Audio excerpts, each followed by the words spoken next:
spent my first 15 years trying to get out of the woods because I thought it was horrible. And I spent the next 20 years trying to get back.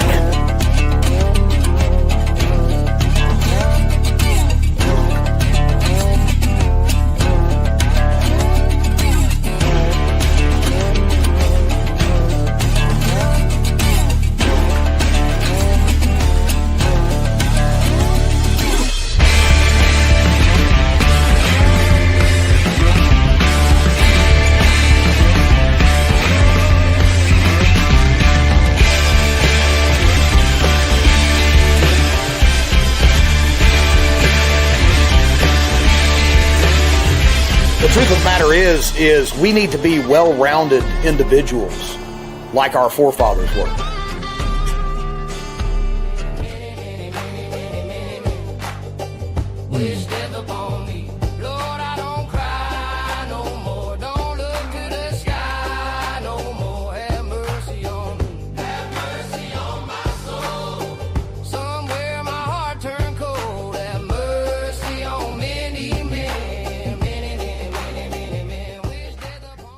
All right, it's another Monday, y'all. I barely made it through the day. Of course, every time that we process chickens, it's going to rain, and that's exactly what it did.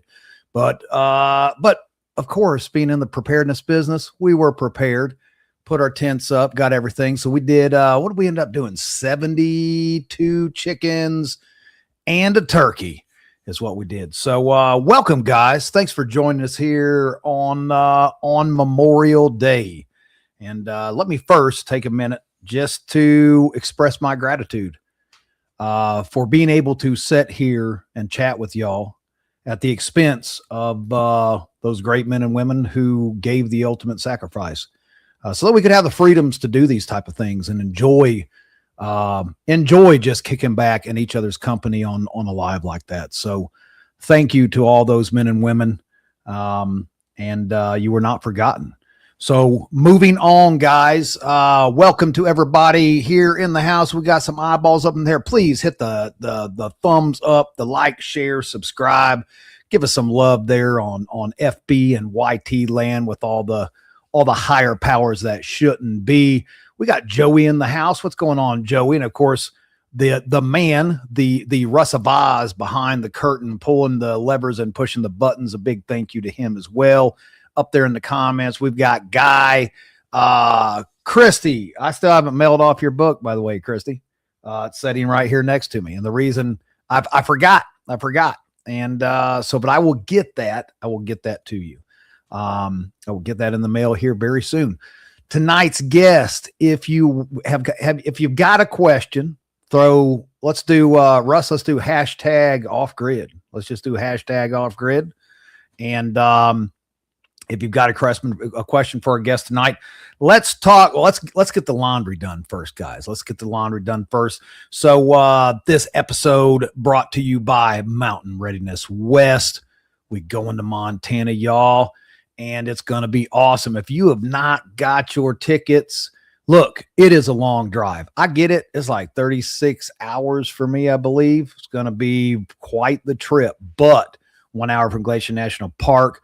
Of course, Joe Dolio will be teaching out there.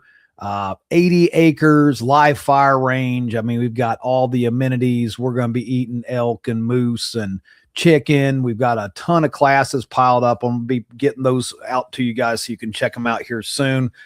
Got more instructors to add.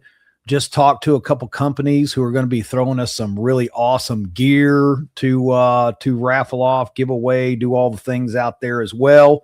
Bunch of stuff. From my understanding, maybe plate carriers and everything else. So it's going to be pretty cool.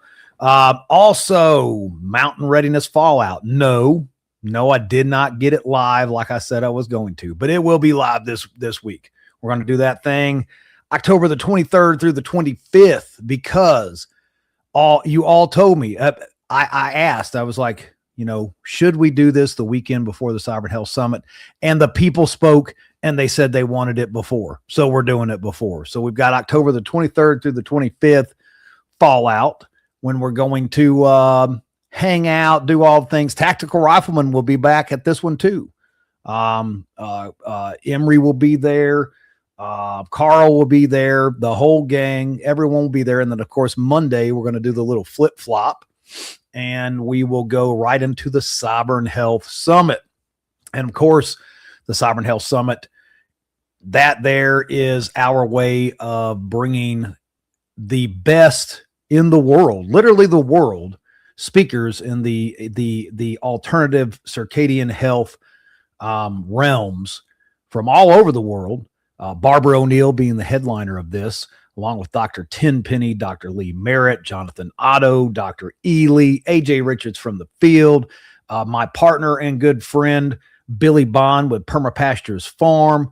We've got Pat Militich. We've got Doc Will Spencer. I mean, this just goes on and on and on. It's going to be worth your time. A 5-day event. Look, if you can't make it all 5 days, we'll have a schedule out here soon. Make it for 1 day. Make it for 2 days, whatever. Of course, camping on site, RV spots, do all the things. Get your spot through the Van Hoy Family Campgrounds because we will pack that place out for that one. So Patrick Seven, what's going on, bro? We got Agnes Rollins. Who else? I seen Mr. Matt King. Appreciate you, Matt. Matt drove down or drove up clear from South Carolina on the other side of Greer, like a 3-hour trip, just to get out here and do some processing with us to learn and to help, because that's my dude right there. Me and Matt go back many years of bailing each other out. But, you know, guys, this is what it's about. You know, there's 3 things, the top 3 things that is about preparedness for me. Number 1 is your faith.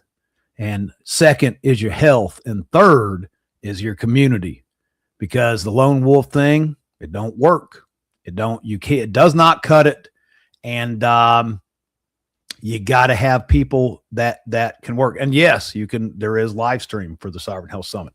But guys, keep building those communities. We got an awesome community. Quite a few of them is in the house tonight. So let's talk about tonight's guest. Tonight, our guest is the Off Grid Medic, Mark DeJong, retired paramedic, founder of Off Grid Medic, over 30 years experience in trauma and emergency care. Of course, he's been an instructor, holds Advanced Wilderness EMT certification. He just did a class at Mountain Readiness a few years back. First time to Mountain Readiness, of course, hopefully not the last. And a list of other things that we're going to get into. But let's bring our guest out tonight, Mr. Mark DeJong. Hey, Bob, how are you, sir? I am tired. Not even going to lie. I know the feeling, brother. I know the feeling. You are a worker as well. No, man, I appreciate you coming on here. I know we run in a lot of the same circles, and you know, our paths were just not ready to cross. But yeah, everything happens for a reason like that, man. And it's, you know, I'm just tickled to death to finally be able to network with some folks that, yeah, we've been running in the same circles for years, but our paths have just never crossed, you know. It just wasn't time. Time. But no, I'm glad it did, man, because I really enjoyed some of the conversations we had. Wanted to get you on here to talk pretty much so about you and what you were doing.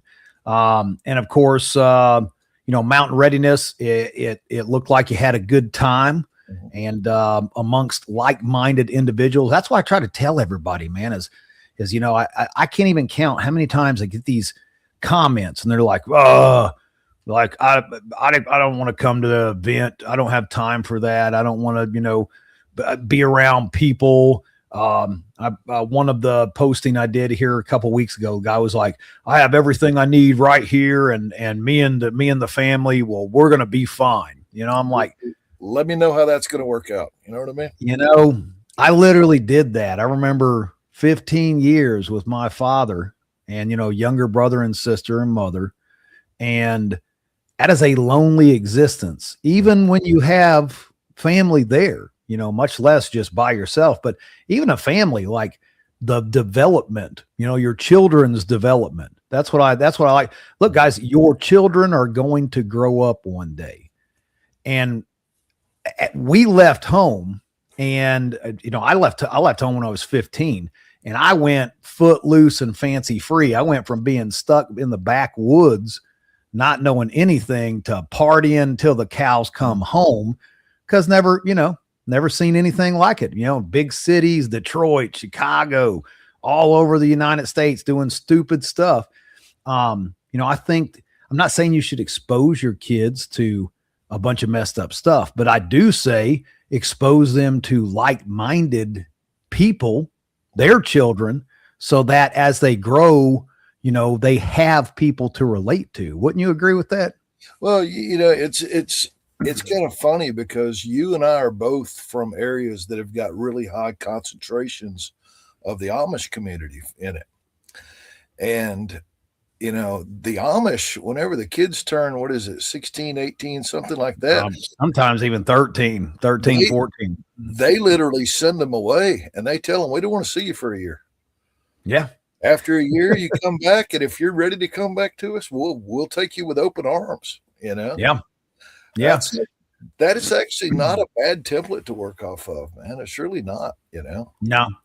I loved, we tried to push quite a few different classes for children this year. And I'm going to keep doing that because it's one of those deals, kids are children, I've got grandsons now, but that's our next generation, and we ain't doing so hot, these past few years. So we really need to start focusing on all of these kids again to make sure that they are growing up to be good men and women of their communities, have good heads on their shoulders, because man, between the media and the world, it's a toxic wasteland. The foundations that are laid whenever they're growing up, they're entering that tween stage, and then of course they get to the teens, that's a nightmare. I don't care who you are, that's a nightmare. But it's crazy because the values that are instilled in them at that age is what actually guides them later on. My oldest, he's 23, and gosh, we didn't have him until I think I was 36 whenever he was born. So, but no, I was almost 40 when he was born. But anyway, it's funny because the one that I always thought was going to end up living under a bridge is actually the one that's the most successful right now. Right. 23 years old. This last Friday, he just closed on his own house. Wow. And he's paying for it, and he's saved for it, and he's doing all the right things, Man, that's impressive. And I'm just like, I don't know what I did right along the way, because if you ask me, I did everything wrong, but somehow everything worked out, and those core values is what continue to guide him. Yeah. Well, that's what the good book says, right? Raise them up in the way that you would want them to go. That's exactly right. So, that's to me, and I, to be completely honest, I strayed far from the path of righteousness there for quite a few years. But I finally, I got back on track, and especially that was when the kids started coming. You're like, oh man, I've got to pick what direction am I going to go here. And, I'm either going to be a good father and take care of these kids, or I'm going to just keep doing stupidity. And so, there was a lot of bumps in the roads. I've got 4, 2 sons, 2 daughters. The youngest is 20. The oldest is, I think Taylor is 28 now. Mm-hmm.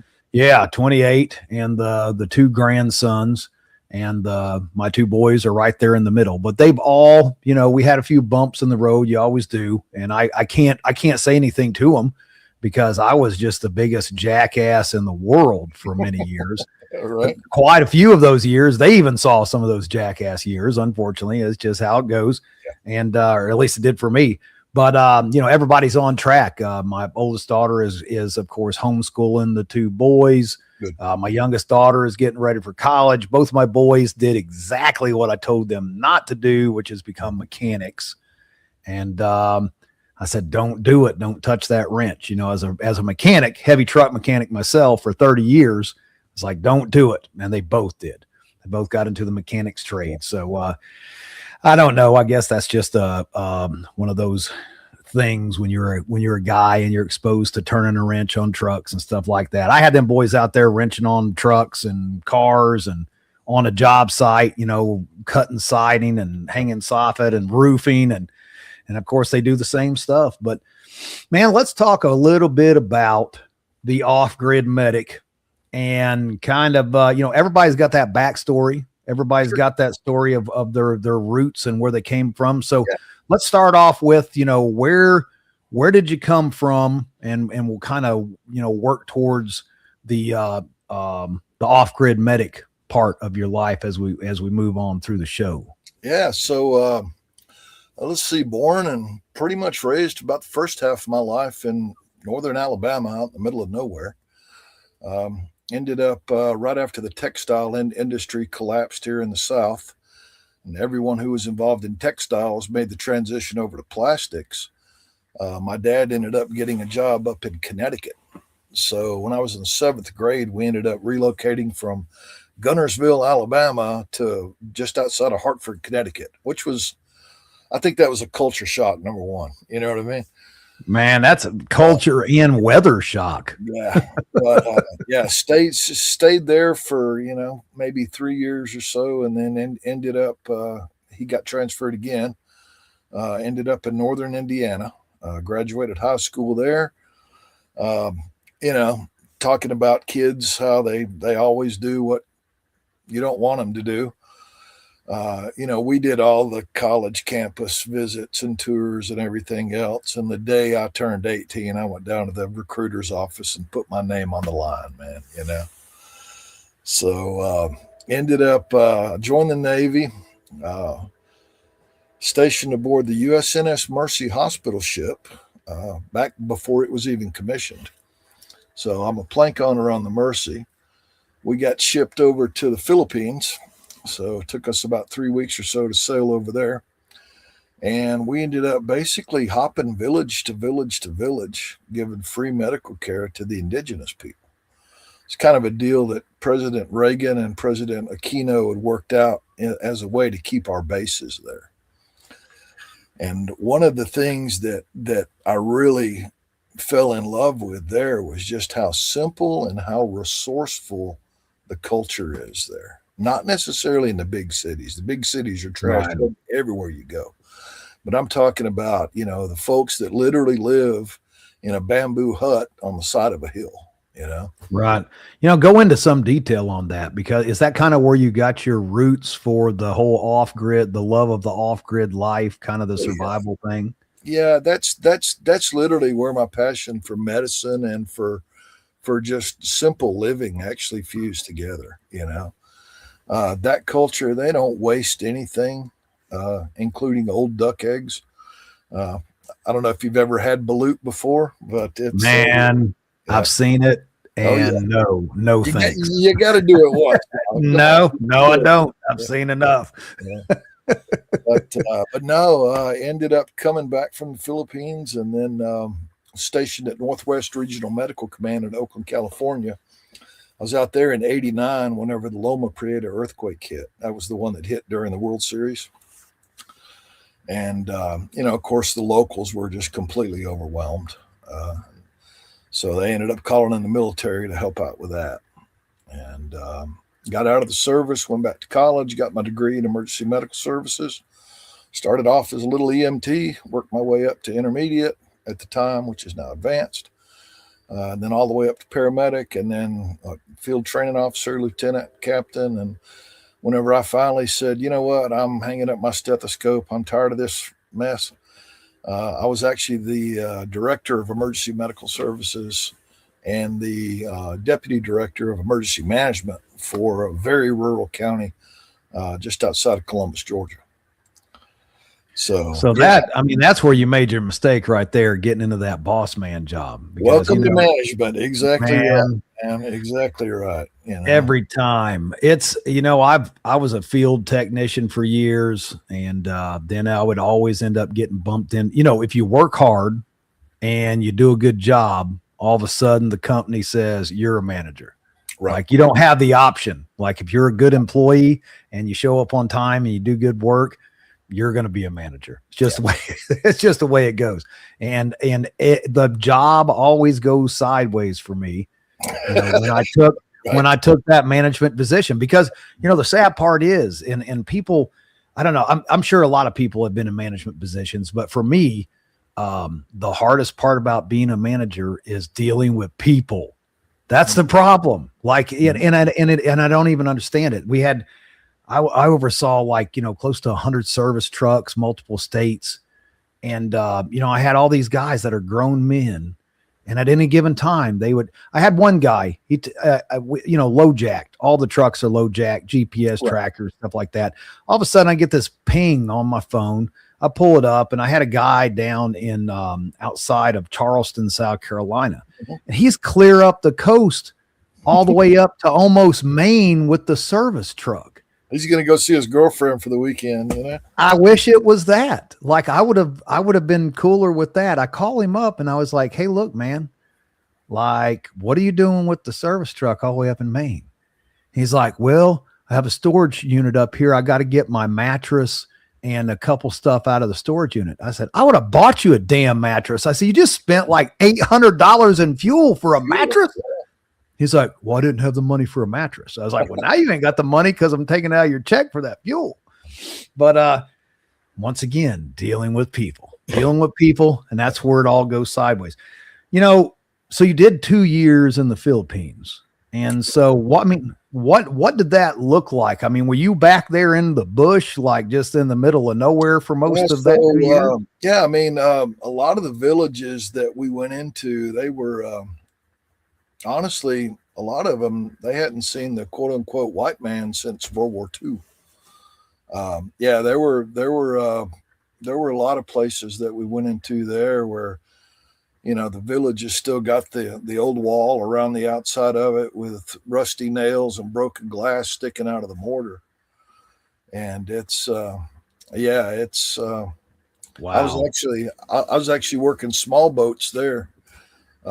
Our job was to basically squeeze as many people as we could on a 33-foot boat and make the ferry back and forth between shore to ship and ship to shore.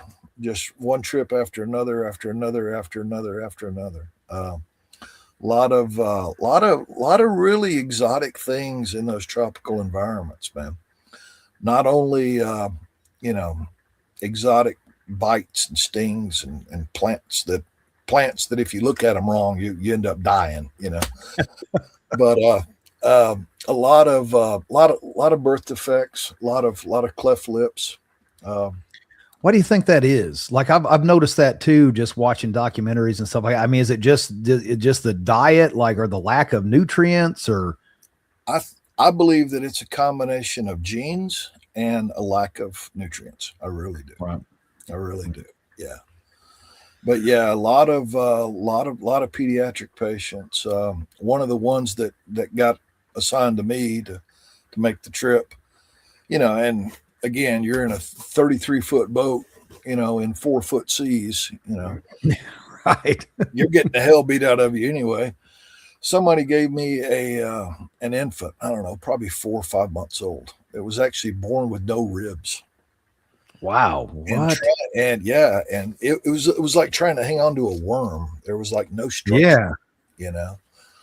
But no, I mean, after getting back here and after kind of seeing, the way that the U.S. medical system was set up, one of the things that I realized was, there's all sorts of resources out here, and everything starts with call for help. But what happens when there is no help? Right. And right. That's where I started taking a really long, hard look at everything that I'd seen, heard, experienced, learned, was trained in, etc. And that really became the launching place for Off Grid Medic. It's what do you do when there is no cell phone signal, there is no radio? What do you do if there's just no communications? What do you do if you don't have that big fancy medical bag that's full of everything? Yeah. It was interesting too. And off camera here, before we jumped on here, we're talking about Hurricane Helene and stuff that went on there. And, we're right on the edge of all that. We're, Ashe County is right in our backyard, which there was a bunch of stuff tore up there as well. Is where we were mainly trying to help people in. But we met tons of people back there. Once, we were using side-by-sides, ATVs to get back where some places you couldn't even do that. But we met quite a few people who were prepared. It's just the flood took everything away. Mm-hmm. Like we're there with this gentleman and his wife, and I believe it was his brother. They both had cancer. They were trying to get to their appointments with the doctor. Of course, their vehicle was gone. Their generators were gone. They had no power, no electricity, no food. And they were set up to the max. I mean, they had everything they needed until it was completely gone. Right. And that's what blew, my mind. I was like, man, they always talk about don't keep all of your, all your rations and all your supplies in one area. I was like, there's a reason for that. Exactly. Because that right there, those guys were completely, if everything hadn't have been washed away, they would have been fine for a month. Yep. Like they had it until they didn't, until it was gone. Yep. And now what?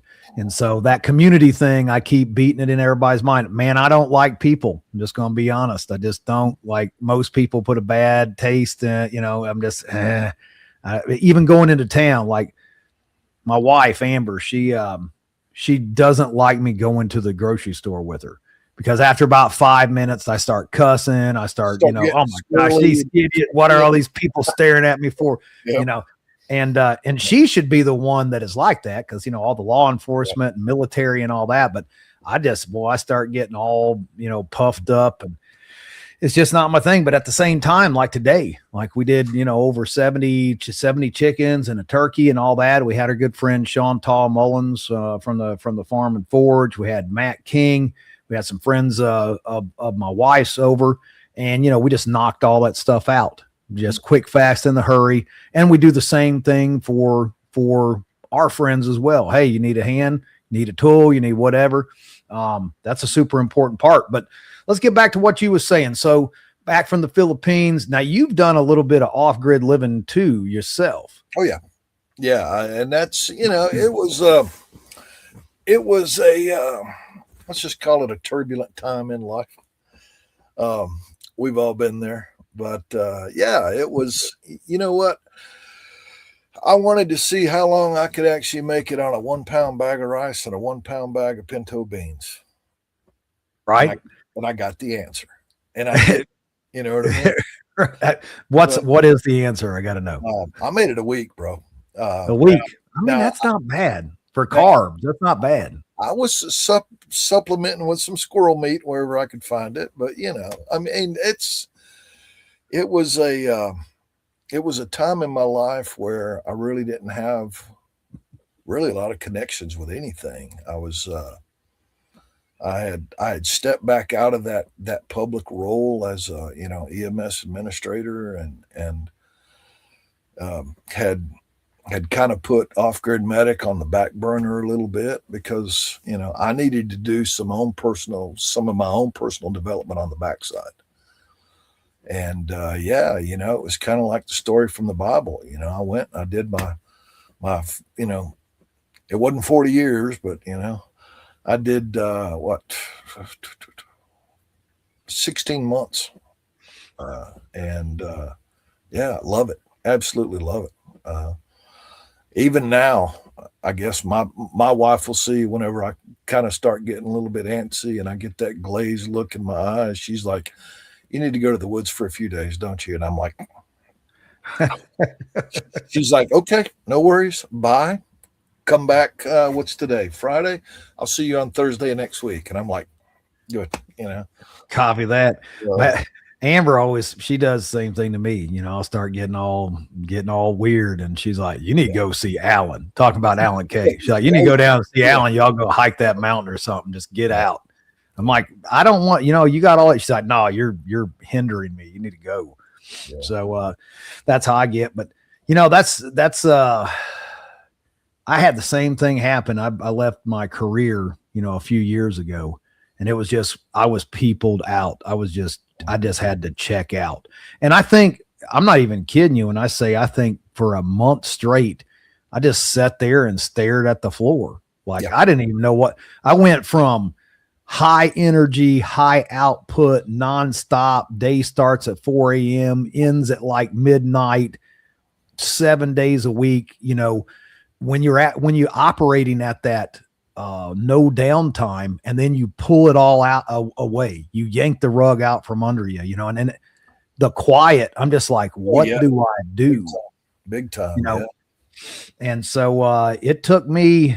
Man, it was over a year before I started kind of getting back in the saddle. I was like a zombie. Like, I didn't know what to do with myself, and I did have mountain readiness. So that kind of kept me occupied. I'd already started that, but it is like you operate at those higher levels. And then once you step out of that role, you step out of that life, man, that reset is tough. You think you're going to hang out. You're gonna be like, oh yeah, I can't wait to get this downtime, and then it's gone. You're like, oh shit, what do I do now? I have a feeling that you and I, personality wise, are kind of on the same level. Both of us are the biggest introverts in the world out there, but our occupations require us to, or kind of force us into an extroverted role. Yeah. What's being good at it too? You just the public speaking, I slipped in on the class that you did at Mountain Readiness. And I mean, you speak very well in public, and don't get me wrong, I do enjoy interacting with people of like mind. Like, don't throw me into an Antifa party or something. Like, we're probably all done there, but like, interacting with all the people here in the comments and at Mountain Readiness, love it, enjoy it. Mm-hmm. But then after it's all said and done, I got to crawl back into my hole and just kind of hibernate for a couple weeks to get right, And it's a weird place to be when you like people, but it's, I guess, only in smaller doses. Yeah. I think that's actually a really, really good description of it right there. But so you got yourself kind of back on track. You had to get away from people in the limelight. And so Off Grid Medic had already started by this time. Oh yeah. And that time really kind of allowed me to really do some really deep soul searching, where do we, and I always use the term we because I don't like taking credit for anything. It's the company. So there's me, there's Bill Reese out there out of Montana. He's actually going to be at Mountain Readiness West. Just talked to Bill just the other day. Awesome dude. Yeah, he is. He's great. And then we've got a bilingual instructor that's out of Mesquite, Texas as well. I'm trying to get him for our Texas Lone Star there in 2027. March. Yeah. March 2027. Yeah. So, it was all right, let's regroup, completely rewrote the curriculum for all the programs,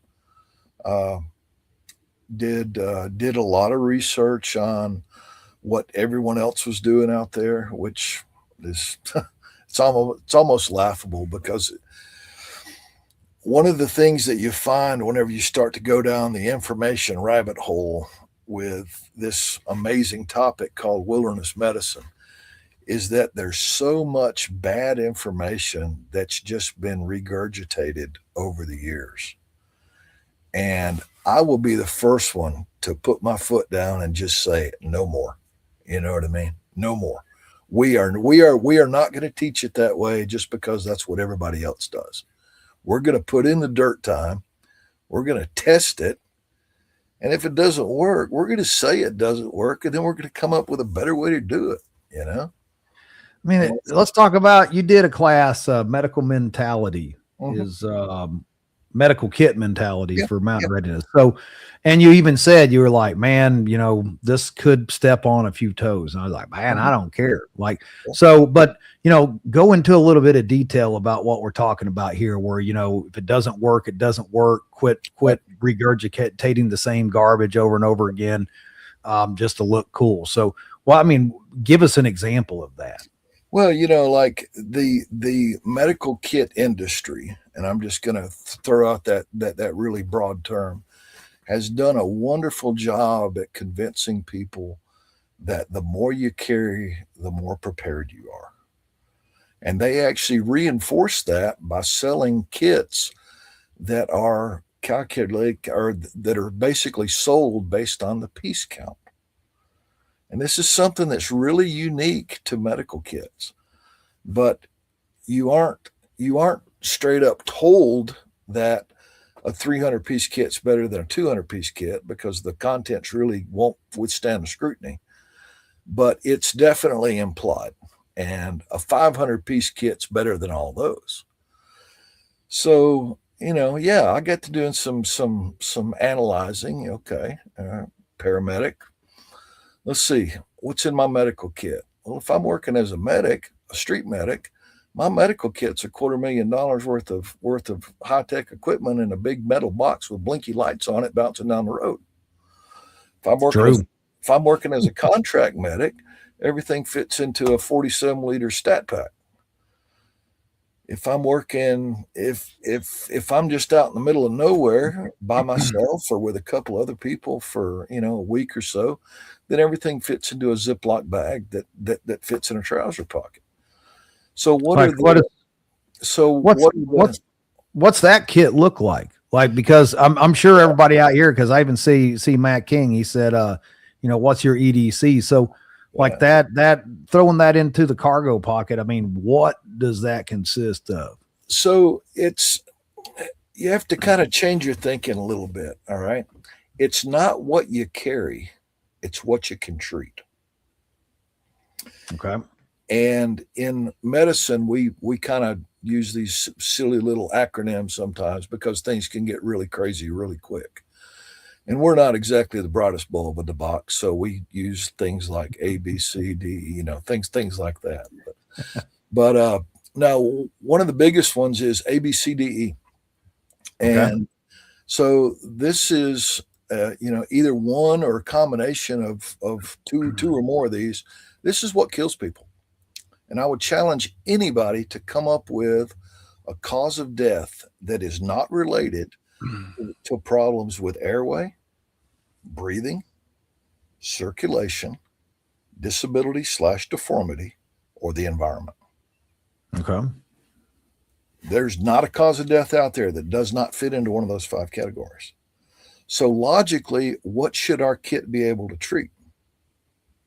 Those 5 categories. Gotcha. So why are we carrying fluff, right? Safety pins, Band-Aids, right? But we're not carrying anything for airway. So there's actually an article. It's going to be coming out. I believe it's going to be the October edition of Recoil Off Grid. There's an article that I wrote for Patrick out there. Nice. That's going to be in the October issue, and I mean I actually break it down in there. So here's the thing that none of the kit manufacturers will tell you, though, is your kit is as individual to you as your bug out bag is. Your kit is tailored to your knowledge, skills, and abilities. And your kit works for you. All right. Can someone take my kit and do everything that I can with it? Absolutely not. You know, can I take their kit and do everything that I can do with mine? Probably not. All right. But it's why do you carry what you carry? Most people can answer the first part, what's in your medical kit. Hopefully they've at least opened it. You know what I mean? took the wrapper off of the tourniquet. Yeah, exactly, right. But then you ask them, why do you carry that? And then that's when it came. If the answer is it came with the kit, it seemed like the right thing to go in a kit, or somebody recommended this online, then the answer is probably you don't need to be carrying that. Yeah. So, I do it myself. I've got a couple kits that are just, it's got the sutures in it. It's got, I've never stapled. Now I have stitched myself. Mm-hmm. Didn't get infected, so I did something right, or just, got lucky, most likely. But yeah, it's got sutures. I bet you that thing's $2,000, $3,000 worth of stuff, in there. And I've never sutured anybody up. I'm willing to try. If anybody out there in the comments, let me staple you. Let me know. I'll try it out in a second. But no, that's true. That's true. I'm no better than the next when it comes to that. I've got now. On that note, I will say this: if you're carrying it, you should be able to use it. Absolutely. But there is no such thing as too much medical gear sitting on a shelf. Because if the day ever come, that's like beans and bullets, man. You can't have enough. Well, that's kind of the same mentality of, well, why do you have a gun safe? Well, I have a gun safe because I literally can't carry all my guns with me. You know what I mean? Right. That's it. So that's reserve. I've got my EDC, but then I've also got my little strategic reserve back here as well. And medical's the same way. Food's the same way. Right. It's, but yeah, it's, and this is kind of making that jump from the medical side of it into the emergency management side of it. But it's always going to, it's not always going to require it, but ideally things work in a tiered response type environment. You're going to start here with your initial encounter. And then if you need to, you're going to escalate it to this level, and then to this level, and to this level. Hopefully, as long as we're not in a true collapse type situation, definitive care is on that list somewhere, Oh yeah. But what so, go ahead. No, you go ahead. We've got some comments up here. Let's throw some comments up here as well. Let me throw on my old man glasses here. You make that screen full screen, man. No, I don't need it. So Tammy said, what parts of Indiana? So I actually graduated Goshen, Indiana. No, you did not. In Goshen? Yeah. Dang, man, I've been through Goshen so many times, it ain't even funny. We lived in Fort Wayne for 21 years. Yeah. We actually had a McDonald's there with a hitching post for the Amish folks to come through, Yeah, they're in Harlan, Indiana, and on the edge of Fort Wayne, running down State Road 37. There's that Myers right there. That Myers. Yeah, Myers. You remember Myers grocery store? It was like groceries, and it had all this stuff. That I'll tell you what I miss about Indiana. I don't miss Indiana at all, except for not a chance on that either. that place, no. Is Menards Home Improvement. Yes, dude. Yes. It's like an amusement park of quality building materials. You have to search to find a crooked 2x4. Exactly. Unlike Lowe's, where I got to sit there and search through 48 2x4s to get one straight stud. Yeah. That's what I miss. That's what I miss about Indiana. And have you been to Rural King yet? Oh yeah. Yeah. I used to go to Rural King. I mean, that place there runs a pretty good second, because it does. I mean, they've got just about everything you need for the farm right there. To a degree, but Menards, it was like, man, that clothing, building materials, roofing, siding, and they didn't just have one color of siding. They had like 82 colors of siding in stock. You just go back to that big drive-through, warehouse that they have. Load your own stuff up if you didn't want to wait for people, which that's what I was about. Once again, to that whole people thing, I'd be like, man, I got time, wait for these people. I just pull back here, load my own stuff. Right. And then they check you out. So, Yeah. So good. Oh, let's see here.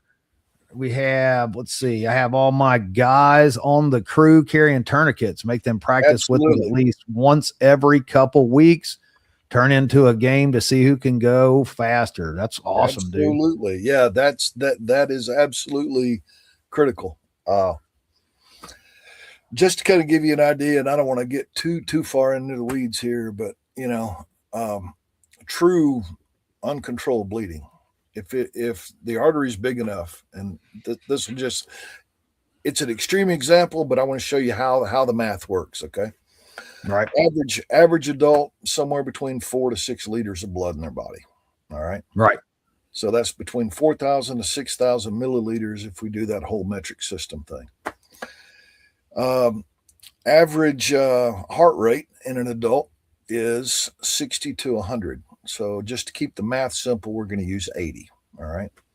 So 80 times a minute, your heart's beating. Every time your heart beats, it's going to eject roughly 80 cc's or 80 milliliters of blood with each beat. So what's 80 times 80? Man, you're talking the wrong guy. 6,400 milliliters per minute, which is the same as 6.4 liters per minute. And your body's only got between 4 to 6 in it.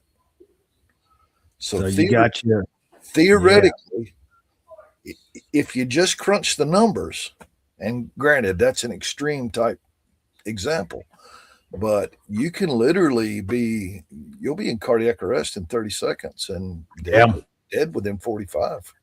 I saw a guy in a video. It was one of those, it was gangs in a shopping mall. I don't know if you've seen that. The dude got hit in the neck he just real quick hit him. Knife. Yeah. Stuck him right in the neck. Yep. That dude in like 5 seconds did started to do the death wobble, little wobble, tried to put his kickstand out. In 10 seconds, he was on the ground. And he was dead. That was it.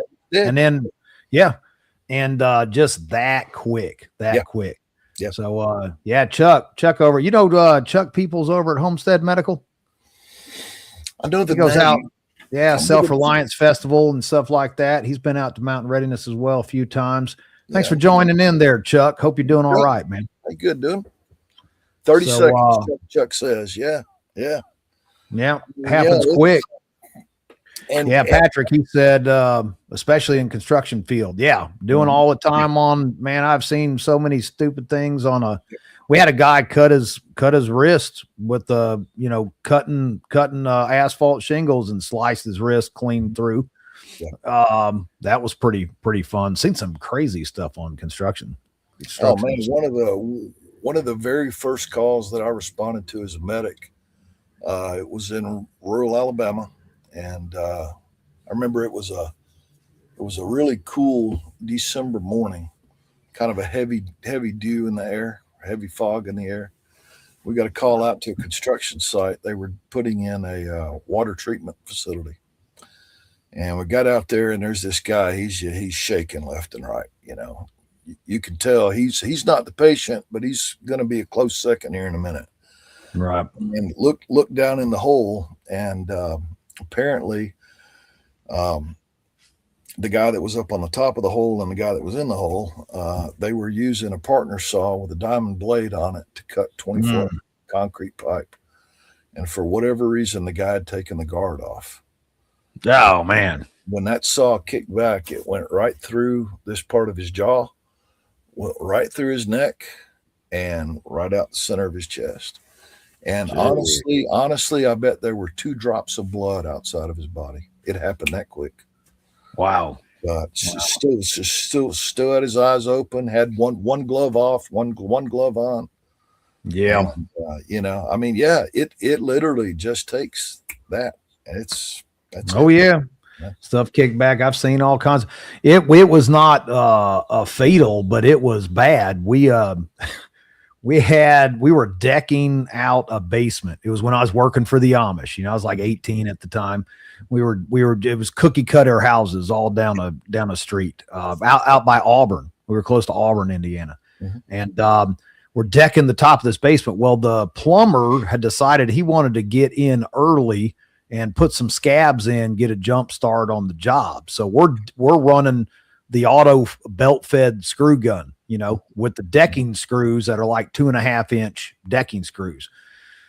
All of a sudden we hear this screaming and, I stop. I'm running screws. I'm just, you're at you're just running right down these screws. So go down in the basement. The plumber is standing on a 5-gallon bucket and he had wedged his shoulder up between the floor joists and he was trying to screw in this 2x4 to have a place to rest his pipe on.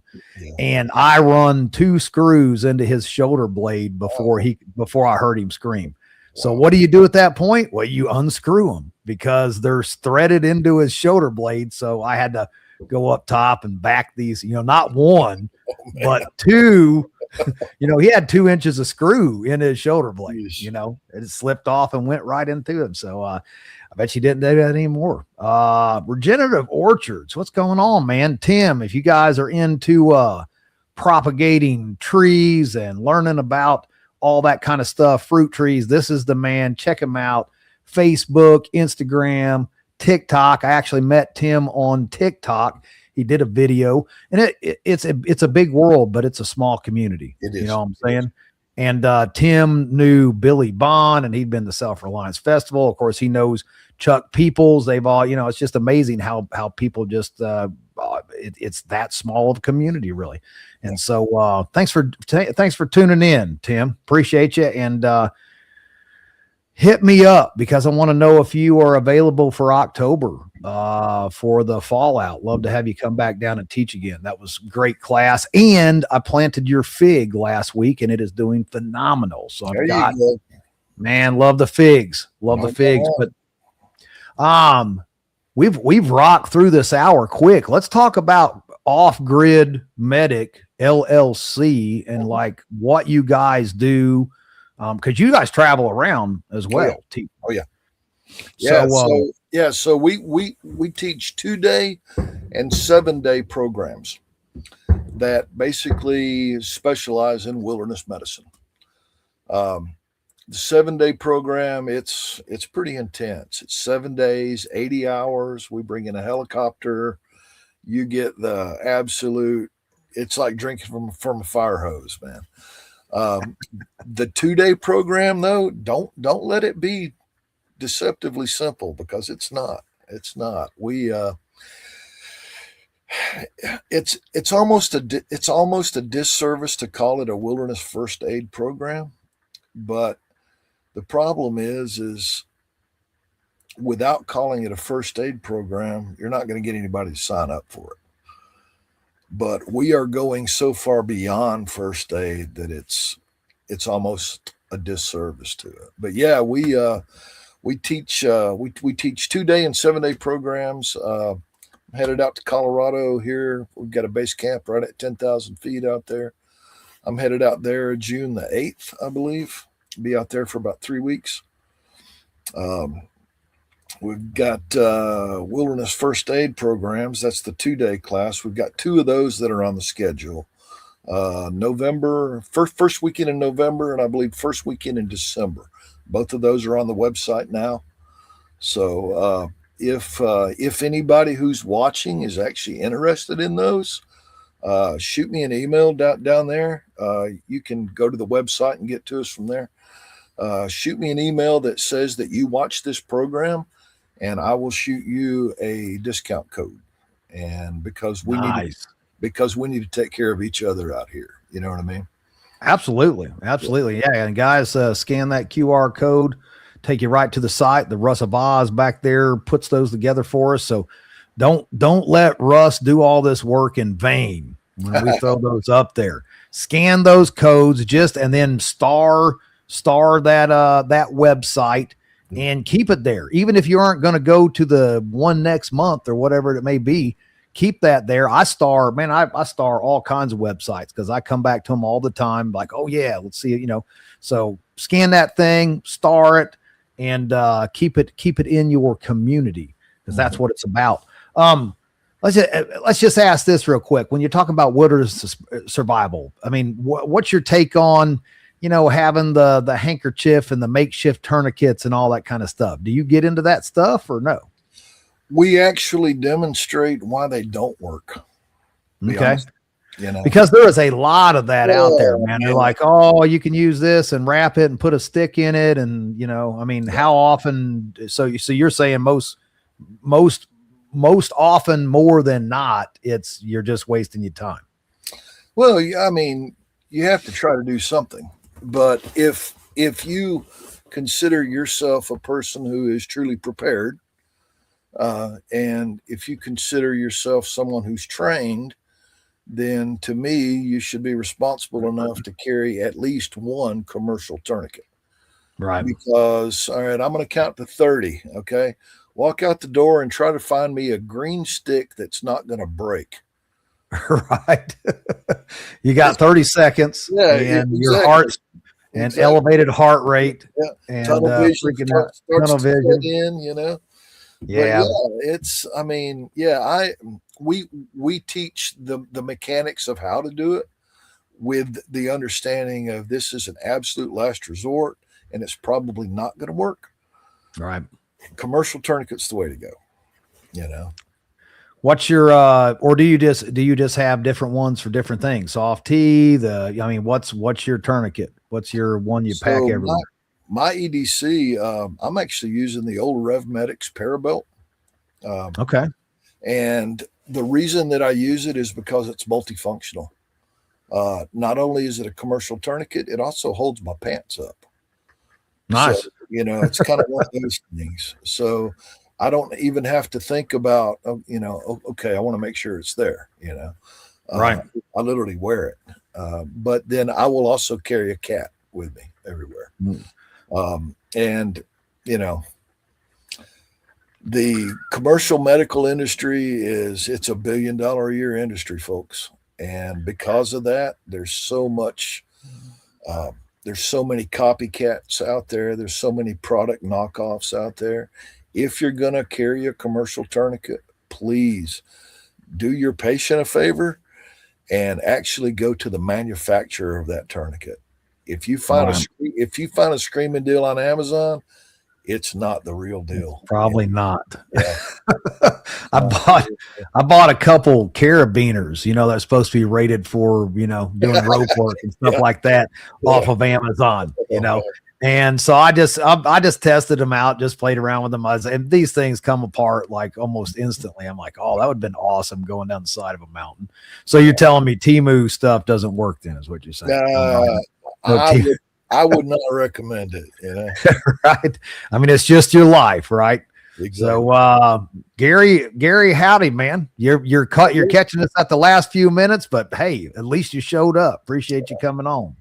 So, what is we got a couple more minutes. What's a piece of gear that is just that a lot of people feel is or let's put it this way, an underrated piece of gear that you roll with?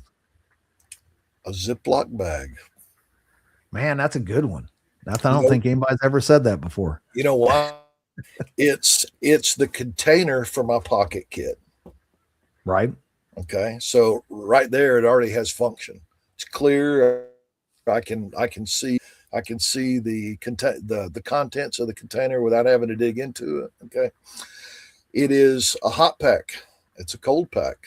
I can fill it up with water, nick a corner of it off, squeeze it, and it becomes an irrigation syringe.